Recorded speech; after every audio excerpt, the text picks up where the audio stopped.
Kemudian orang yang sangat berperan terhadap karir gue adalah yang terhormat itu eksekutif produser saya, Bapak Gita Wirjawan. Makanya kata Mas Bintang ya, Hadi Toledo termasuk orang yang perintis pertama pemain bass di Indonesia yang bikin album solo bass. Waktu itu kita kuntas bassnya itu Jakarta Bass Society waktu itu namanya. Bass. Itulah cikal bakal dari IBF. Gue buat karya juga sama Eri Susan. Ya. Itu di YouTube ada tuh. Gua main dangdut nih. Jadi gua latihan tuh nggak mau pakai ini kertas kartun digambarin keyboard. Nah, gua menghayal tuh. Ini C. Ah gitu latihannya. Padahal tuh nggak bunyi. Padahal nggak bunyi, cuman menghayal aja.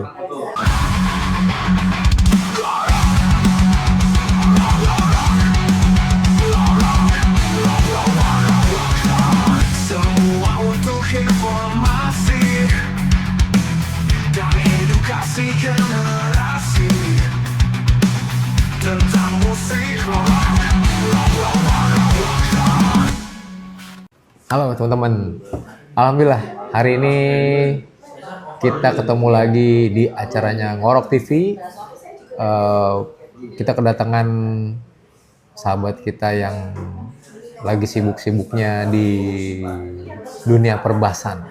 Perbasan.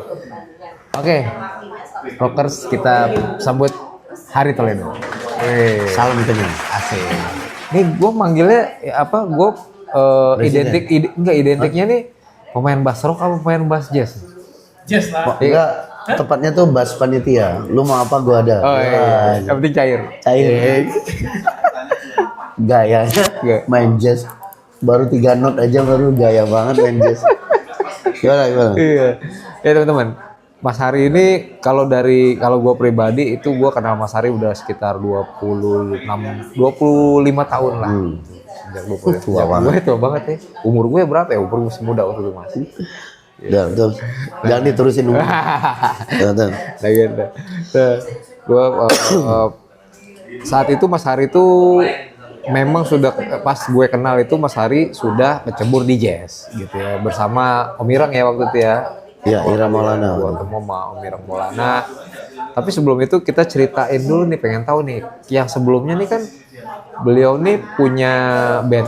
Itu band yang menurut gue tuh rock banget gitu ya. Ada namanya Casanova di Jogja ya. Dan itu menjuarai festival-festival rock lah gitu. Era Di era itu ya. Ada macam-macam lah yang sekarang pun rock band-band rock tersebut menjadi band rock superstar juga gitu ya sekarang kebanyakan. Oke, nih gue mau tanya nih Mas. Cerita Kak, dulu kenapa lu satu sukanya sama bass? Terus kenapa lu gitulah interest apa sih pernah bass? Ya ceritanya zaman dulu tuh kalau di Pekanbaru Riau, nah gua itu seperti di podcast yang lain gue cerita, gua pernah 2 kali diperiksa sama nyokap gua. Waktu itu dibilangnya atas anjuran tetangga ini anak diperiksa, takutnya ada apa gitu. Karena gue cita-cita kamu jadi apa? Gue mau jadi musisi besar. Nah, zaman itu mau jadi musisi hebat, pokoknya mau keliling dunia. Di era itu kan kalau di kampung gue kan istilahnya di zaman itu orang ngomong kayak gitu kan begini, pungut merindukan bulan gitu. Cuman waktu itu gue tetap konsisten.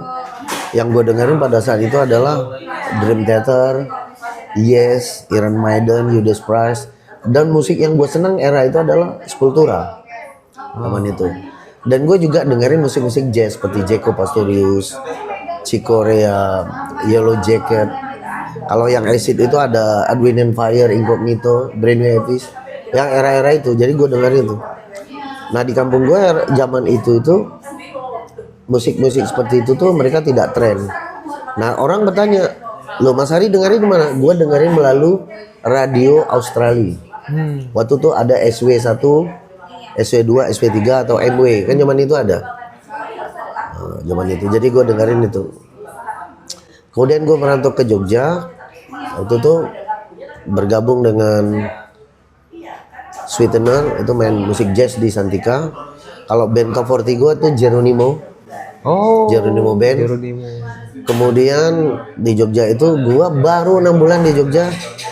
Waktu itu gue sempat menggantikan posisi Mas Andi. Mas Andi itu adalah basisnya Casanova yang pertama. Dia waktu itu kesibukan karena dia kerja di Skovindo dan dia sibuk bla bla bla bla. Akhirnya gue yang gantikan posisi Mas Andi. Jadilah basis Casanova. Yang dikenal pada saat itu tuh basis heboh katanya.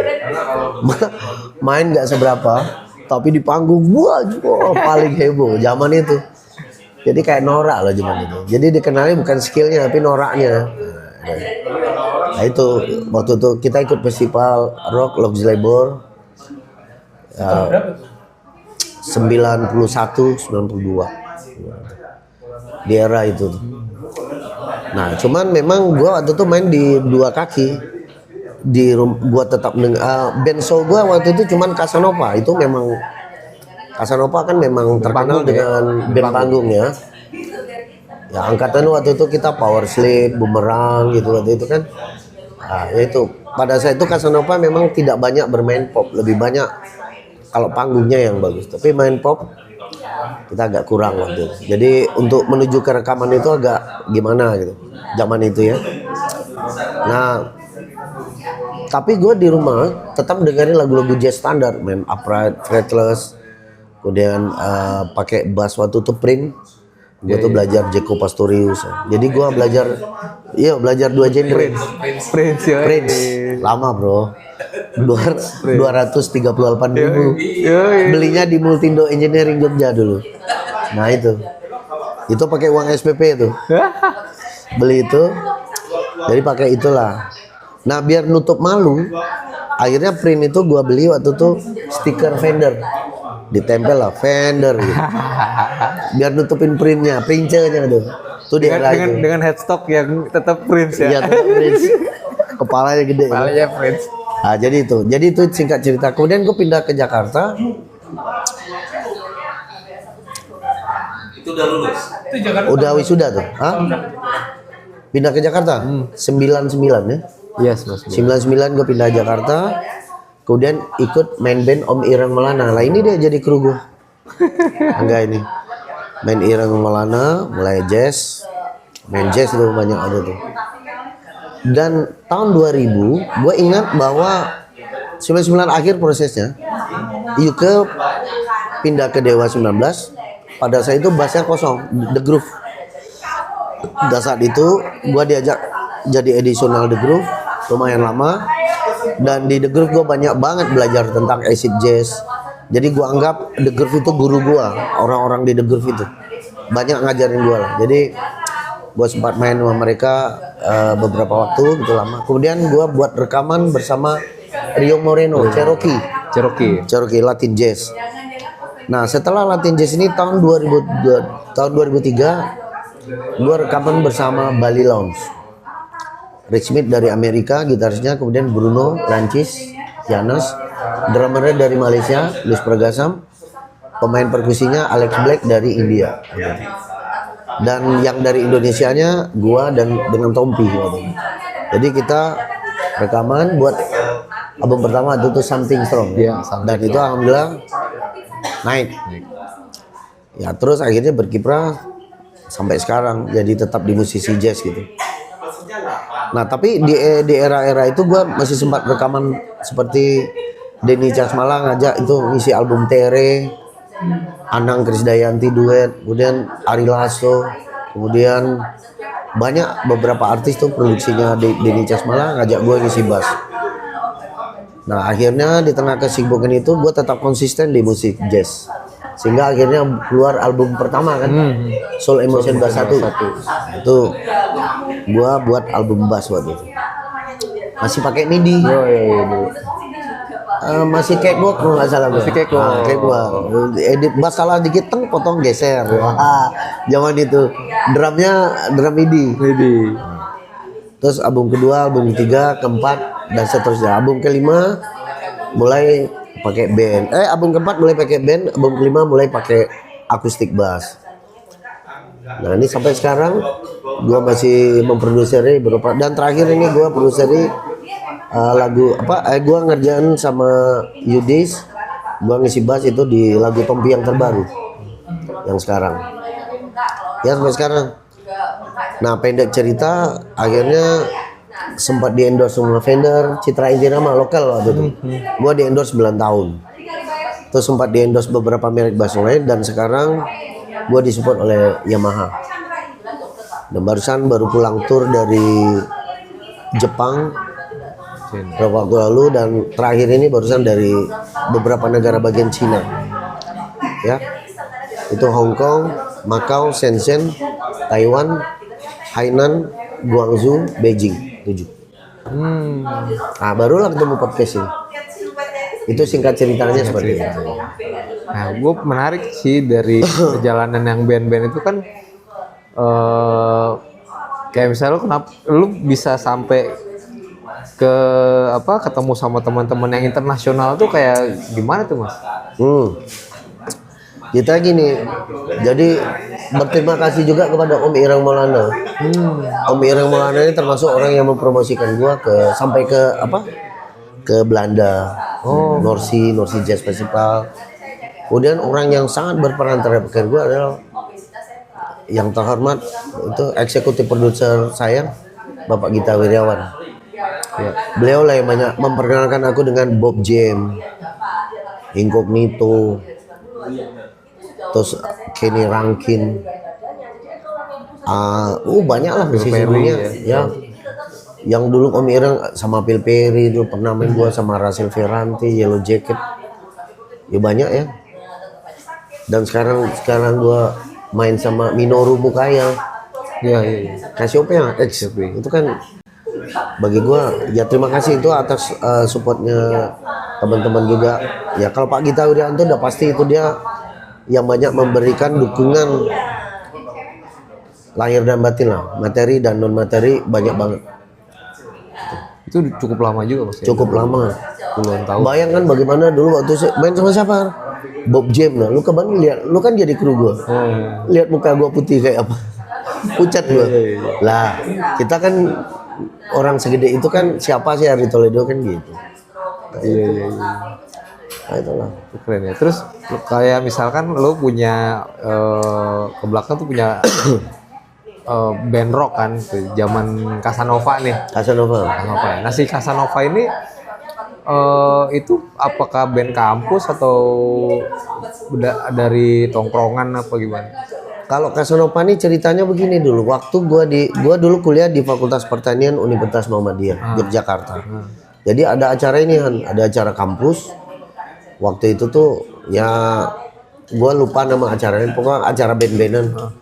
Gua waktu itu mainin lagu-lagunya slang zaman itu, terus kemudian mainin lagu-lagu Iron Maiden waktu itu. Terus zaman itu kan Jamesnya lagi tong. Oh iya. Ya Bon Jovi kan. Terus bawain lagunya waktu itu Mr. Big. Ya take over kan. Bawain teman itu. Si Widi lagi ngisi juga. Makanya udah wah ini oke nih gitu. Kebetulan waktu itu basisnya kan sibuk kerja Mas Andi. Ya gara-gara itu akhirnya dia bawa dua. Jadi jadiin tadinya additional, akhirnya tetap sekarang. Berarti ini ya, itu kondisinya sebenarnya hoki ya? Hoki baru 6 bulan bro. Baru 6 bulan gua di Jogja. Waktu itu umur gua belum ada 20 deh, 19 ya hampir 20. Iya. Bayangkan band besar loh waktu itu Casanova. Terus langsung ikutan ini Tur festivalan gitu festival juga? ikut. Iya. Jogja. Zaman itu. Skill nggak seberapa, tapi tanya sama orang-orang itu kalau aksi panggung, gawat. Yang penting gue gila aja.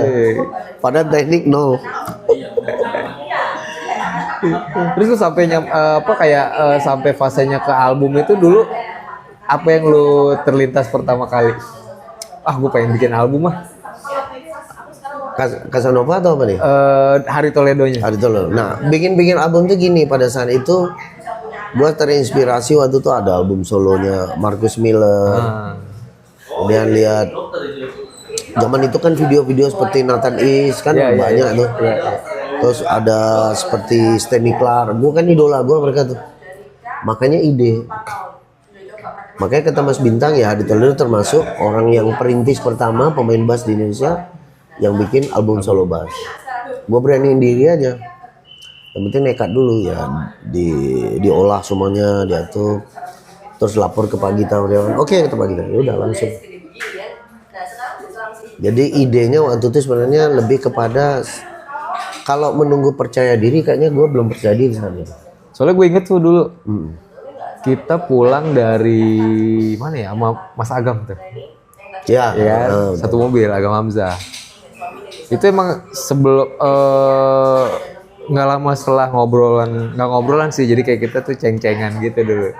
Di dalam mobil nih pulang ngafe tuh malam banget. Udah nih lu ini masa lu kalah nih ya, dipanas-panasin gua. Udah bikin ntar gue bantuin gitu Mas Agam kan gitu lah. Akhirnya kejadian. Akhirnya kalau masalah itu kejadian. Dipanas sih sebenarnya. Karena waktu itu sebenarnya kalau pede belum pede sebenarnya waktu itu. Karena gue tahu diri lah, skill gue zaman itu kan wah. Ya cuman faktor nekat aja. Itu tapi album pertama ya? Tahun berapa? 2004 ya, 2005. 2005 itu. Kan Bali Launch 2004 lagi boom itu. 2005 langsung gitu. Ayo dong. Rekamannya pakai komputer Pentium 4. Pentium 4. Iya, Pentium 4. Masih zaman itu ya. Masih keren-keren. Pakai cakewalk. Pakai sonar. Soundcardnya masih fast track itu apa? Oh iya. Fast track itu cuma satu input. Fast track ini apa? Alah, bukan Alexis, lupa lagi gua. Apa ya gitu ya, lupa. Iya itu lupa, gua ada tulisan fast track loh. Soalnya komputernya tuh dulu gue yang rakit. Iya. Jadi kan gue kan udah. Gua kan nggak ngerti komputer waktu itu. Dia jago. Jadi dulu gue udah bikin, dulu tuh gue udah bikin ringtone di ringtone label itu, lagu-lagunya tuh. Oh iya udah buat dulu udah rintis ya. 2003. Kan gue bikin udah pakai cakewalk gitu, pakai komputer gitu. Jadi kalau gue lagi bikin dia suka ngeliat, wah pengen dong, oh gini ya gitu. Wah, jadi waktu itu dirakit lah, ya dia yang ngatur rakit. Gua kan nggak ngerti kayak gitu. Zaman itu berapa duit ya? Nggak ada, belum ada 1 juta deh kayaknya. Ada ya? 1,5 kalau nggak salah waktu itu. Soundcard gua kecil, fast track apa sih? Aduh. Behringer ya? Apa sih? Bukan Behringer, lupa gue namanya lagi. Kalau dia lupa gue itu inputnya cuma 1. Nah itu. Itu seru juga tuh dulu. Seru itu. Jadi di sini terus baru itu kan ada apa? DAW-nya kan. Apaan ya gitu. Ya udah gue pakai cakewalk. Udah Mas lu belajar cakewalk Mas gitu kan. Ya cakewalk. Ini bass salah nih gue, tenang. Nanti dipotong. Gue baru tahu dari dia tentang kan. Bisa ya. Kok bagus ya? Iya, jadi lu nggak usah ini. Oh ya udah. Iya juga ya. Padahal gue sebelum kenal lagu bertat-tat, aduh salah ulang lagi. Salah. Terima cut head. Oh iya ya bagus ya. Jadi gitu. Terus digambar kan. Drum ditulis. Digambar. Drum. Itu 2005. 2005. Pentium 4 deh kalau salah. Pentium 4. Monitornya masih yang TV yang sebesar ini tuh. Tebal. Apa ya, LG apa ya LG kok yang hitam gitu. Itu emang proses ya Mas. Karena gini sih, karena gue salah satu yang ya awal-awal karir di Jakartanya, termasuk dia nih yang membidanin gue dulu. ikutan. Ya kan dia kan anak muda. Nah gue kan komputer kan, gue ngerti komputer buka tau nggak lo, soliter. Iya. Kayak kita sekarang kan, kita kan teman-teman kita pengennya yang anak muda kan, jadi dia ngajarin kita kan, kita oh gini ya iya, dulu gitu. Tapi seru. Jadi dia nih gengnya ada Reza ada meninggal ya. Reza, Dino. Lu ada 4 orang lu siapa sih? Hah? Bayu, nah dia. Iya. Gimana sih bisa ini? Ngefan kayak sama gua nonton di ini. Ya ini. Gara gua main sama Irama Friday Jazz Night. Race Night. Iya. Oh, Pas yang Jazz di Night. Friday Jazz Night ini pasar festival. Bukan, pasar festival, betul, Iya. betul, Kuningan, Iya. betul, situ. Ah, jadi dia nonton tuh. Nonton. Ya itu di tempat food court, Food court itu, tempat makan. gue seben biasa nonton, kan tiap Jumat di seben. Dia dekat gua manggil gua pertama Om. Enak aja Om. Waktu tuh Om dia pakai SMA kan. Om. Gua waktu itu kan masih belum 30-an itu kan. Si 28 apa 29 dia udah panggil Om. Oh, Apa sih, kuliah, Om? udah kuliah baru, kuliah baru. Iya, dia panggil Om enak. Gua marahin Om akhirnya panggil Mas. Iya. Waktu itu gua belum punya mobil, nganter gua kemana-mana pakai mobilnya Suzuki Escudo apa Circuit ya? Escudo. Jemput gua kos gua deh di apa di Sleepy dulu. Nah, dia jemput tuh. Pakai mobilnya dia. Kemana keliling, Tapi belajar sama gua belajar main piano, piano. sambil ngekru dulu kan. Bersihin bass ya. Tiap pagi nih, bassnya dilapin, habis itu dijemur. Gitu. Nah, itu udah. Senarnya dibenerin.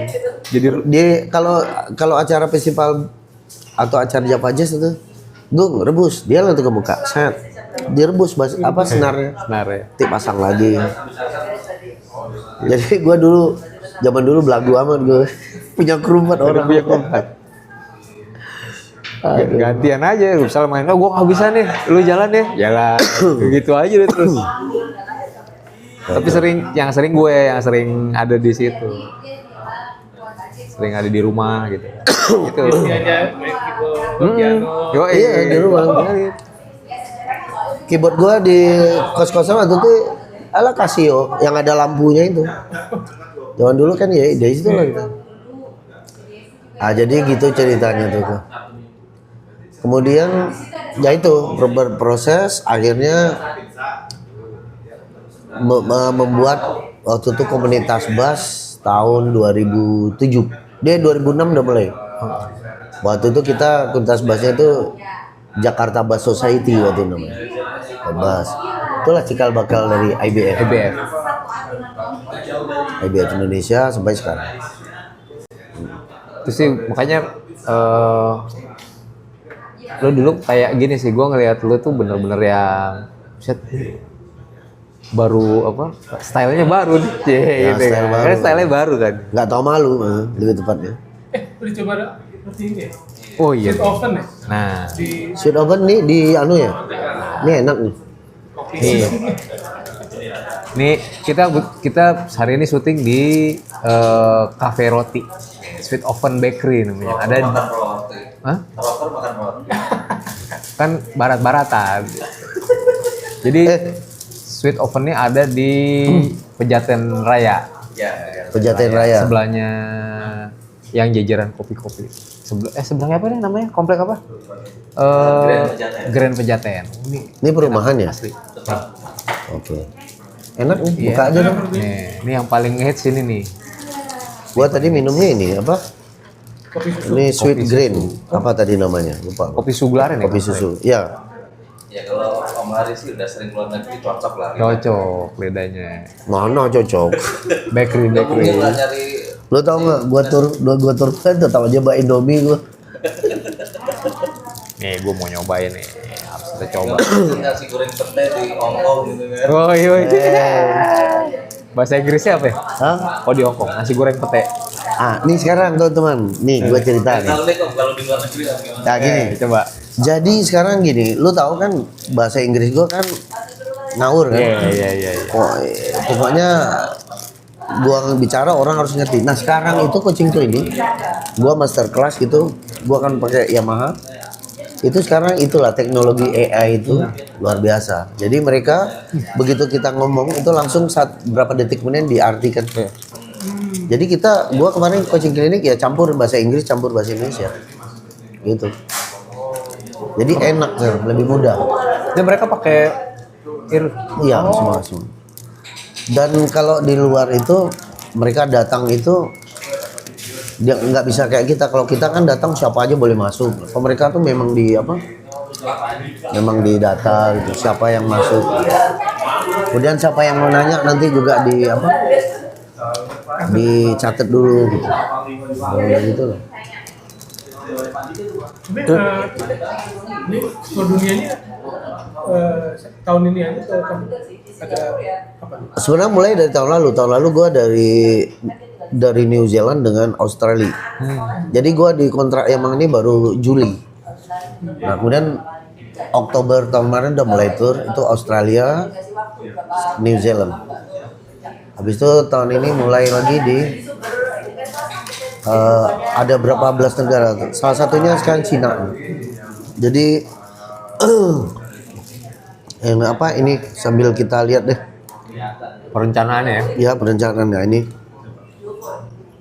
Yamaha.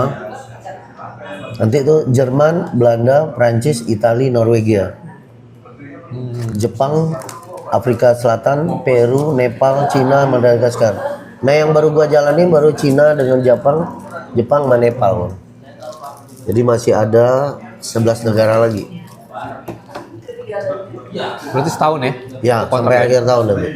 Gitu. Nah itu yang biasanya coaching klinik lu sendiri atau dari band sana ada atau Nah ada teman? gini, Yamaha setempat itu akan menyiapkan biasanya lu butuhnya apa gitu. Kalau ada, kalau available disiapkan, kalau enggak gue pakai minus one sendiri. Nah, cuma nanti itu yang asiknya bukan coaching kliniknya. Setelah coaching ini malamnya itu biasanya gue diajak mutar mereka ke jazz club. Nah itu gue jam session. Disitulah gue main. Oh. Ini kayak katanya ada ini ya apa coaching kliniknya bareng si siapa Minoru. Aduh siapa yang Oh itu perform Cassiope di Blue Note di Jepang. Nah itu kan sesudah. Karena kan endorsement Yamaha itu seluruh dunia kan ngumpul. Oh gitu. Drummernya itu Kiran, namanya Kiran Sahi itu dari Nepal. Nah itu Collab tuh. collab semuanya. Nah karena ini yang dipromoin adalah bass, jadi gue sebagai leadernya istilah. Wah gaya banget gue sebagai leader. Oh itu. Cuman hebatnya mereka, kalau secara level kan Hari Toledo ya kacang goreng lah di depan orang-orang itu. Tapi dia I follow you, gitu. Profesional gitu. Jadi kita merasa apa? Merasa terangkat lah gitu. Padahal mah secara nama, secara kill mah, waduh, nggak ada apa-apanya. Tetapi mereka orangnya asik. Gua banyak belajar attitude dari mereka. Nah itu. Nah ini kok kayaknya nggak pas ya?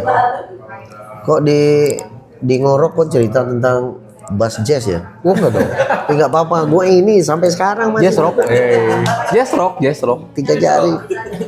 Ada teman-teman yang bingung. Waktu gua coaching klinik di Bengkulu, jazz gitu kan.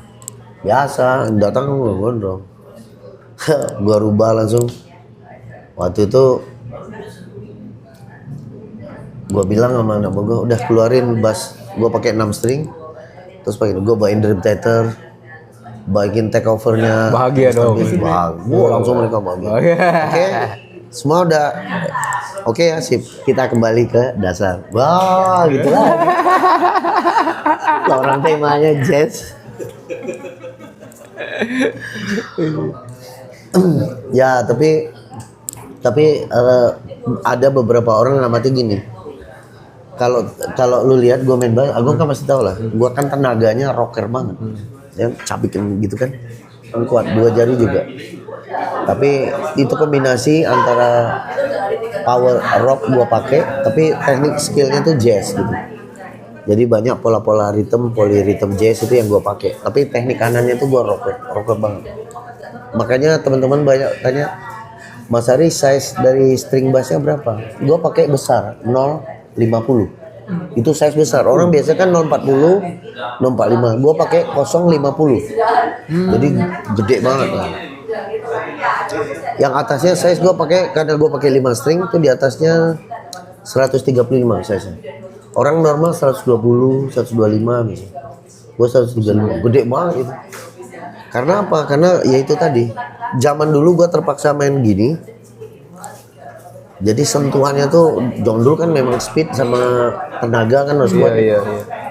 Nah, skillnya berubah.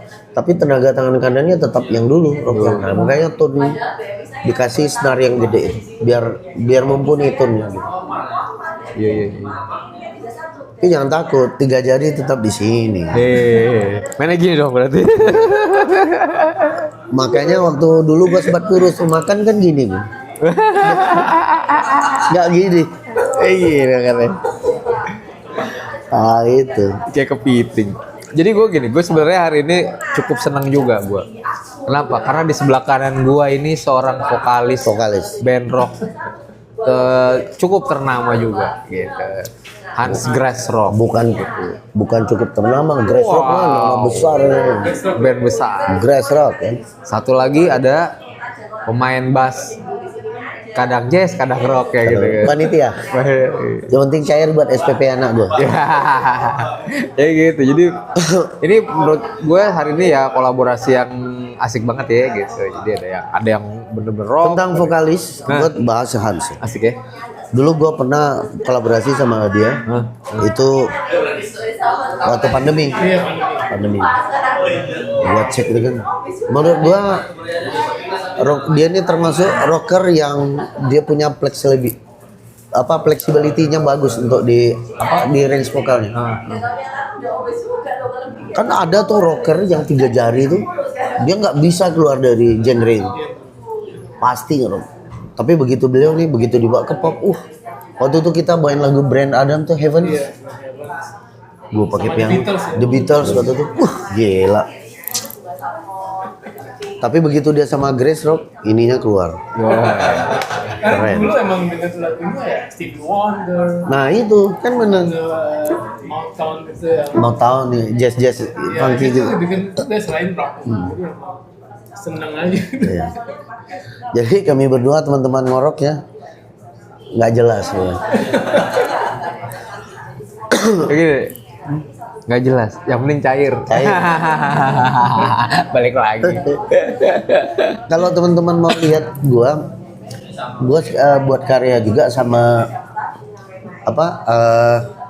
Eri Susan. Ya. Itu di YouTube ada tuh. Gua main dangdut gua. Nah itu. Gua buat dangdut sama dia. Mau Mas Ari mau lah gua. Cair bro. Main dangdut gua. Ya. Teng. Airnya. Nah, demi SPP anak.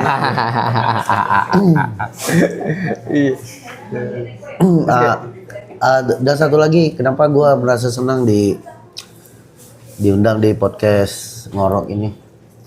Satu ya, gue kan sering nonton di YouTube nih apa yang jadi temanya kan, santai, berisi, dan ini bisa menjadi story yang bagus untuk junior kita nanti di bawah-bawah. Banyak basis atau musisi rock itu yang dulu sejarahnya tuh seperti ini, tidak semudah itu. Karena anak-anak zaman sekarang lu lihat ya, semangat zaman sekarang lu belajar YouTube ada, sosmed ada. Zaman kita dulu, lu masih ingat nggak? Pakai kaset. Yoi. Cetak.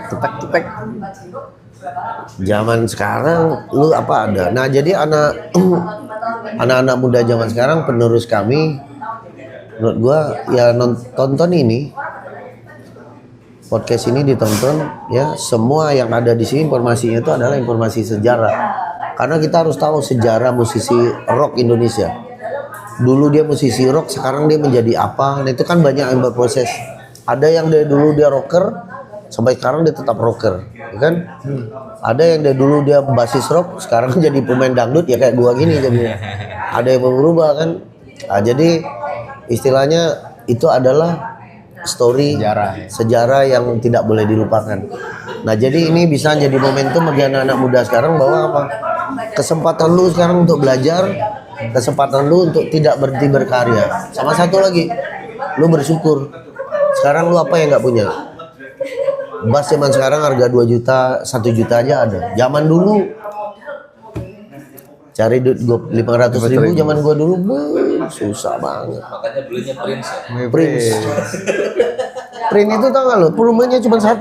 Udah itu doang, nggak ada middle, nggak ada apa itu. Iya, udah gitu doang. Yang paling murah tuh ya. 238.000. Iya. Terus Pick up-nya cuma satu. Pickup satu di belakang. Single coil. Single coil di belakang. Udah itu doang. Bunyinya cuma dung gitu. Zaman itu orang ini. Bro Hari waktu itu di Singapura. Bro Hari tidak pakai preamp. Preamp itu apa ya? Gue dulu nggak ngerti preamp apa preamp tuh, nggak ngerti gue. Gue tahu kan colok ampli. Ya. Colok bunyi. Gue pakai preamp. Apa ya preamp tuh? Zaman itu Google kan nggak ada. Balik lagi ke Indonesia, gue udah nanya kan preamp tuh maksudnya ini. Oh, baru paham. Nah itu. Jadi begitulah informasi. Dengan segala keterbatasan teknologi, informasi dan infrastruktur musik pada zaman itu kan nggak seperti sekarang. Tapi kita yang saya usahain itu berjuang. Jadi untuk adik-adik semua jangan pernah menyerah gitu. Kalau lu nggak bisa maju berarti yang salah bukan teknologi, lu yang salah berarti. Waktu itu lu juga kan sebelum punya bass Mas kan lu kan keyboard ya gitu kan. Dulu zaman masih di Riau tuh. Itu pernah cerita itu loh Pak, nggak antara nggak bisa beli keyboard sama nggak dikasih karena lu main musik kan gitu kan. Nah itu lu ceritanya pakai kardus yang gambar-gambar. Sebenarnya waktu itu kalau bokap gua nekat-nekat mau ngasih keyboard bisa aja sebenarnya. Cuma lebih tepatnya tidak dikasih. Nah, gua ada acara nih waktu itu tuh. Ada acara pembukaan konsernya ini. Faris RM datang. Barcelona zaman itu top dong, Sakura bukan. Nah, gua nggak ada latihan. Kan zaman dulu studio kan nggak ada. Nggak sebanyak sekarang. Jadi gua latihan tuh nggak mau pakai ini kertas kartun digambarin keyboard. Nah, gua menghayal tuh. Ini C. Gitu latihannya. Padahal tuh nggak bunyi ya? Padahal nggak bunyi, cuman menghayal aja. Nah pada saat main bener waktu itu keyboardnya ini Roland Juno apa gitu. Ya. Belum ada Juno dulu. Udah ada. Beda ya? Tapi isinya nggak ada piano, organ doang tuh. Nah, Juno terus keyboardnya Parvisa. Ya gue itu. Nah itu punya orang yang punya sound system. Nah itu latihannya begitu dulu. Digambarin itu. Gambar ya. Jadi orang tua gue nggak mendukung waktu itu jadi musisi. Lu main bass pertama apaan berarti Mas? Yang Prince tadi? Yang Enggak. Pertama kali? Bass pertama, wah nggak apa-apa disebutin mereknya. Nggak apa-apa. Isuzu. Oh, Bass merek Isuzu. Ada. dulu kan drum ada tuh. Drama. Ya. Gua bassnya Isuzu. Itu punyanya Departemen PU. Pekerjaan umum di Pekanbaru.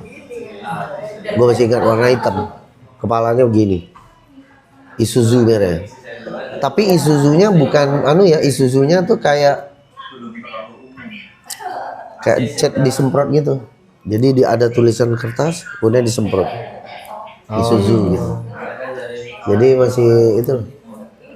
Kalau nggak salah gue buatan Medan kalau nggak salah. Tapi bukan punya gue, punya departemen. Gue belum punya bass itu. Zaman itu belum punya bass. Nah, itu main bass pertama. Habis itu Prince dan itu sampai kuliah. Itu Prince bertahan lama tuh sama gue. Ada kali 10 tahun kayaknya. Prince. Pas kuliah. Nah, pas kuliah. Tapi nabung-nabung berarti ya? Nabung-nabung terus. Sebenarnya kan nabung. Waktu gue beli Prince itu, gue semester 2 uang SPP. Ya. SPP bokap gue. Nah itu. Pakai dulu ya. Pakai, dan tahu nggak? Ya, ini teman-teman gue yang nonton nih, kalau anak-anak kampus gue pasti tahu. Gue kan cuti. Baru masuk tahun pertama karena ada Casanova band, gue pengen punya bass. Baru masuk tahun kedua gue cuti kuliah. Karena apa? Uang kuliah itu buat beli bass itu tadi. Ini jangan ditiru ya, jangan ditiru. Jangan ditiru. Nah, jadi waktu itu rambut gondrong, Badan badan masih gini. datang bokap gue sama nyokap gue dari Riau datang ke apa nyokap tuh sama bokap waktu itu zaman itu bukan nyokap, emak sama abang kau datang tuh. Oh iya langsung setting kamar sejadah. Ya, Al-Quran taruh sebelah sini. Begitu beliau masuk, aku lagi ruku di antara dua sujud. Padahal nggak sholat. Begitu bapak gue datang, wah lagi sholat. Alhamdulillah. Jangan dicontoh ya. Ini cerita jujur. Tapi itu gini ya, tapi itu kayak ini ya, bukan hal negatif ya, maksudnya artinya zaman dulu tuh bandelnya begitu ya. Iya kan? 90-an tuh bandelnya Lu tau gak? Rambut gua kan panjang. Gua sumpel set. Wah, jadi rapi nih. Pakai peci. PJ. Jadi selama bokap gua di situ gua pakai topi kayak gini. Hati-hati banget gua. Tidur aja gua pakai kupluk. Karena kalau tahun panjang, pasti segini. Iya. Strength banget dulu ya soalnya bokapnya. Terus apa yang waktu Bas lu bawa motor terus basnya patah nyangkut di pohon? Oh Yang itu yang fender coklat. Fender coklat. Iya, fender coklat. Fender pinjaman. Akhirnya punya utang. Nyangkut di pohon. Ini pasang gini nih. Ada pohon belakang. Tak gitu kena. Patah nyangkut itu di atas. Gue nangis langsung. Punya orang itu. Dan orangnya sekarang udah nggak ada. Mas Andung namanya, udah meninggal ya. Tapi waktu itu tau nggak lo, gue gantinya 1 tahun lagi gue berhenti 1 semester gue berhenti kuliah. Lagi pause lagi. Uangnya untuk bayar itu. Itu cerita juga ya. Dua kali gue cuti kuliah. Nah itulah ceritanya. Jadi perjalanannya benar-benar yang ya ada yang lucu, ada yang sedih gitu. Tapi walaupun gue bassnya minjem di Jogja, gue terkenal tuh bassis paling heboh. Wah lari, mainnya skillnya cuma itu doang. Tapi gaya aja, wah. Bahasa Jawanya pecicilan. Pecicilan. Sekarang itu musik ya secara global baik pop, rock, jazz itu secara kualitas dan skill secara skill memang banyak hal-hal baru yang didapat semuanya. Cuman kalau masalah semangat dan etos pembelajar sebagai musisi zaman dulu nggak bisa diedit bro. Misalnya gini loh, terus itu dulu buat circle gitu, dan itu memang dilatih. Lu zaman sekarang lu bisa rekam pelan gitu, terus nanti lu tempelin, Udah jadi. tambahin speednya, nyambung bisa. Neng, iya, pas live berantakan. Tapi kalau secara keseluruhan sih perubahan musik Indonesia luar biasa ya, bagus sih.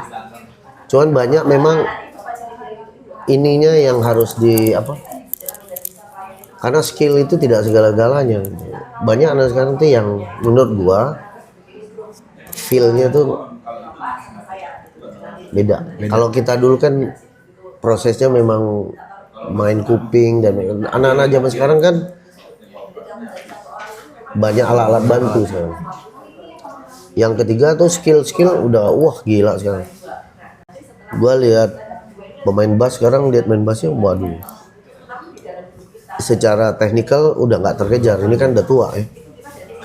Tapi keren ya soalnya. Keren gila. Cuman ya itu begitu di pas ngiringin lagu, begitu kita perkenalkan rhythm section, nah di situ banyak kena.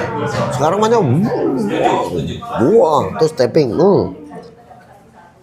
tangan dibalik aja bisa main sekarang. Tapi main blues 12 bar gitu. Terus ini ya, blues 12 bar tapi konsisten gitu. Iya.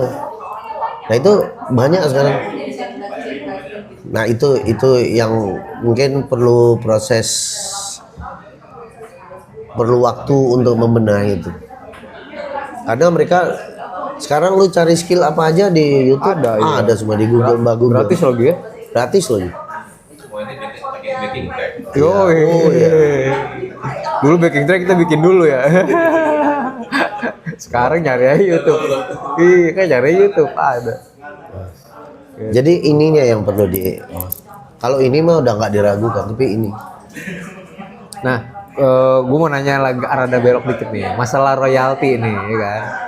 Nah, ini kan lagi ada pencipta, ada musisinya, ada penyanyinya. Ini kan kayaknya kok dibilang kisruh, ya mungkin kisruh ya, tapi dibilang nggak kisruh tapi ruwet gitu. Nah, menurut Mas Ari gimana tuh?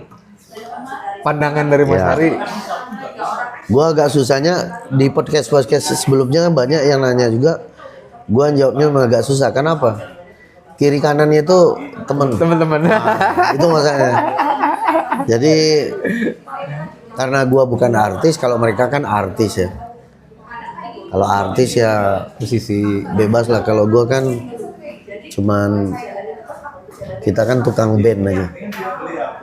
Ya kan? Jadi yang hit itu karena gua main bass aja, bukan karena lagu gua gitu. Kalau menurut gua nggak bisa nyebut mana yang benar mana yang salah. Bagi gua sekarang yang salah itu adalah apa? Yang salah itu semuanya tidak mau saling introspeksi gitu. Sebenarnya kedua belah pihak introspeksi aja, saling menahan diri, jangan terlalu diekspos. Kenapa? Nanti khalayak ramai yang jadi bingung. Yang kedua menurut gua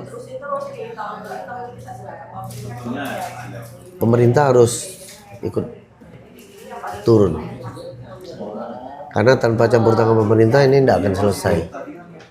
Langsung ditegaskan apa yang akan menjadi kesepakatan kita bersama, ya kan? Nah, tapi ada satu hal mau gua cuplik dikit ya.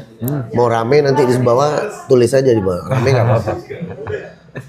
Gua waktu gua di luar negeri gua agak tersentak dengan cuplikan video dari salah seorang drummer, ya, drummernya band Romeo atau apa, gue nggak tahu. Ya teman-teman bisa lihat lah di TikTok atau apa. Nah, gue lihat statement dia bahwa lagu tuh banyak tiruan apa, ya duplikasi atau apa.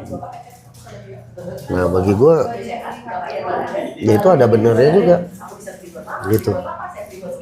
Ya, ada benernya juga itu. Tetapi gue bukan berarti memihak itu gitu. Jadi semuanya jangan diekspos lah. Kalau bisa rebut lagi. Dan harus ada tangan pemerintah turun. Itu aja. Gue silent untuk yang begitu. Dari sisi vokalis gimana nih? Royalti. Hah? Udah vokalis pencipta lagu juga pula. Dia pencipta lagu ya kan. Gimana ya? Kalau gua kan tukang band cuman, ya kan? Pegawai band. Pegawai. Kita ikut aja. Sama sih. Karena temen juga kan. Iya. Mau jadi si A si B ya. Gimana ya? Bisa Memang intinya memang pemerintah harus ikut campur. Harus ada ya buat ketetapan itu kali ya, biar lurus lah gitu. Ya, dibuat kesepakatan hukumnya, undang-undangnya seperti apa gitu kan. Itu aja sih. Iya.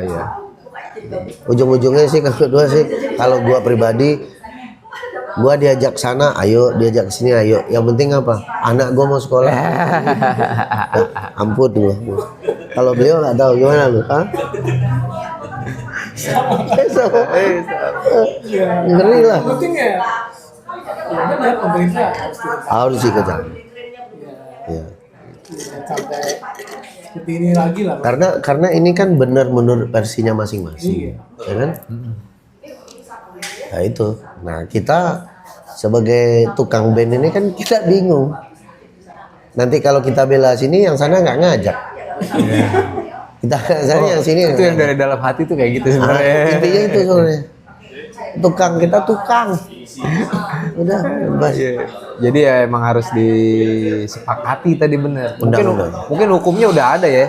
Ya kan nggak mungkin sih. Cuman hukumnya udah ada, cuman cara tafsirnya beda-beda. Iya itu makanya harus disepakati itu kan. Itulah pemerintah harus tuh. Kan begitu. Yo. Oke gila ini udah panjang banget nih, keren banget ya obrolan sekarang ini ya. Gitu. Ya makasih banget nih udah hadir. Mas Hari udah hadir, udah di sela-sela kesibukannya yang di Jakarta, ntar besok ke luar negeri lagi, keluar kota. Terus juga Hans juga tadi, alhamdulillahnya kontak Hans ikutin, ya aja udah toto hadir gitu ya, alhamdulillah gitu maksudnya. Nimbrung aja, ternyata ada. Iya, jadi itu yang bahkan di belakang layarnya ada juga seorang gitaris juga yang sama salah satu manajer Diva Dangdut juga, Purnama juga, tuh juga ada. Jadi makanya kita ngumpul nih sebenarnya sehari ini nih. Nah ini gue kenalin yang teman gue, sama Doeng. Nah, ini dia, ini salah satu. Ini Doeng ini adalah Apa tuh Mas? orang yang juga berpengaruh dulu di awal-awal gue main bass. Apa ada squabbing di lantai, gue lupa lantai berapa. Itu kalau nggak salah lantai 7 deh ya. 7 apa 9 gitu. Ya itulah. Vertigo. Nah, zamannya itu. Nah, ini saksinya nih. Gue dulu reguler main. Ya kan? Pakai bassnya Prince. Ampli bassnya Prince. Bener. Oh bener itu. Tapi ya kan ya sosok lah ya kan. Mau apa juga ya. Bunyi ya kan. Tetap beda. Beda. Beliau ini yang sound engineer. Jadi nanti apa teman-teman, itu aja ini ada yang ini Mas Ari gue panggil lu. Ya. Dia alisnya berapa tahun kita Mas? 24 apa 25 tahun, gila berarti. Lama ya. Lu tua berarti gue. Tapi sukses ya.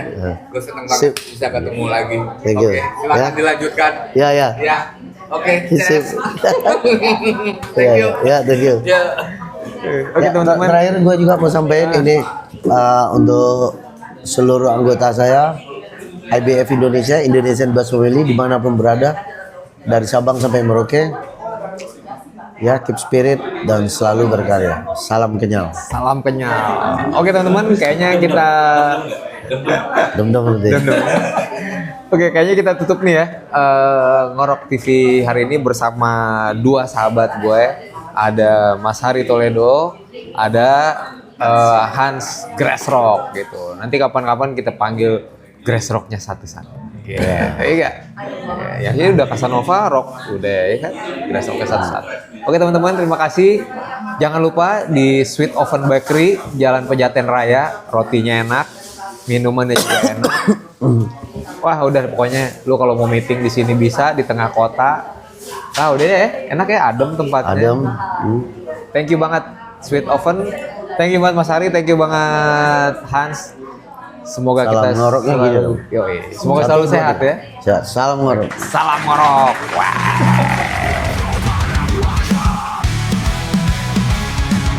Semua untuk informasi dan edukasi generasi tentang musik rock di negeri ini.